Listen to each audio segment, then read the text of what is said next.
6:06, U.S. Airlines are posting surprisingly strong profits despite soaring jet fuel prices. Howard has a second major airline earnings report for us. Yeah, good morning. First, Delta posted strong spring quarter results.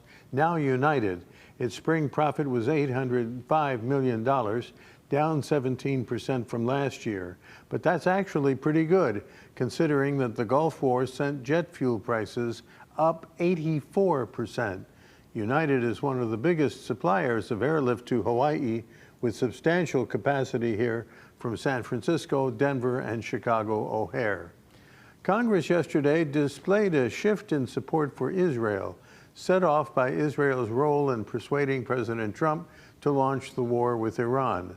The House last night defeated a measure to cut off U.S. aid to Israel, but more than 100 Democrats voted for the cutoff after decades of strong support for the Israeli government. The war continued overnight, the U.S. Central Command enforcing the renewed blockade by firing on a tanker at Iran's oil export terminal on Karg Island.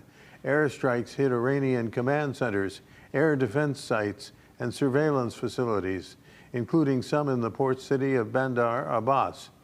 Iran again fired missiles and drones at U.S. military bases in Jordan and Kuwait. After gaining 150 points yesterday, the Dow this morning is up between 80 and 85 points.